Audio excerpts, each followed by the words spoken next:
कहते हैं मोहम्मद रफी को सुनने वाले कम है, हनी सिंह को ज्यादा। मोहम्मद रफी को सुनने वाले कम है, हनी सिंह को ज्यादा।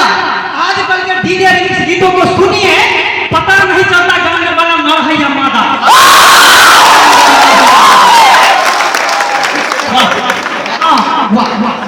आज के दुनिया में और कोई किसी को कह सकता है कि मैडम इधर सुन जाइए, मैडम इधर मुझे पल्लू सीधा कर लीजिए।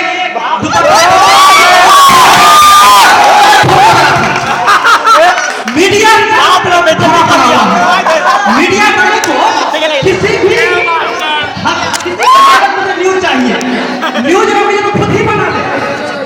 एक आदमी पानी में डूब रहा है, उसे बचाना नहीं, उसके मैं फिर से बोलेगा, मैं फिर कि इस वक्त आपको कैसा महसूस हुआ। वो बोलता है एक बार मुझे बाहर निकाल दे, फिर मुझे चप्पल निकाल के बताऊंगा कैसे महसूस हुआ। एक आदमी बम विस्फोट में बच गया, एक आदमी बम विस्फोट में बच गया, उसको खुद को बिलीव नहीं हो रहा जो जिंदा है, देख रहा हूं। एक आदमी पूछा तुम जिंदा हो, ठीक हो? इतने में मीडिया वाला घुस गए मीडिया वाला, और उसके आगे मुंह में मैं घुसेड़ के बोलता है क्या आप बताइए कि बम जो फटा क्या एकदम से फटा? वो कहते हैं नहीं बम एकदम से नहीं फटा, बम पहले धीरे धीरे मेरे पास आया, फिर मुझे देखने थोड़ा शर्म आया, फिर उठाते मेरे नजदीक में आया और कहा मैं बम हूँ, बुरा न मानो तो फट हूँ।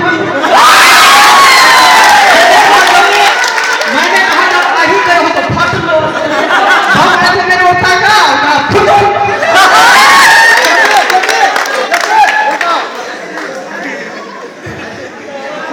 अब मैं चल रहा हूँ फिर उसी अंदाज में चल रहा हूँ। कमाल हो गया, कमाल हो गया, कमाल हो गया, ग्राहक चिल्लाया कमाल हो गया, कमाल हो गया, कमाल हो गया, कमाल हो गया, ग्राहक चिल्लाया कमाल हो गया, मैंने साबुन से लुंगी धोई कमाल हो गया।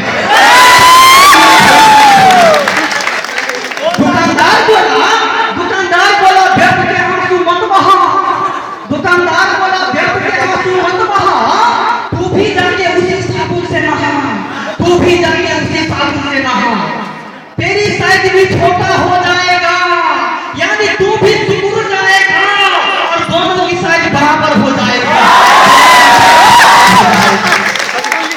फांसी पे चढ़ते हुए कैदी से जज साहब ने कहा, फांसी पे चढ़ते हुए कैदी से जज साहब ने कहा अपनी अंतिम इच्छा बताइए। फांसी पे चढ़ते हुए कैदी से जज साहब ने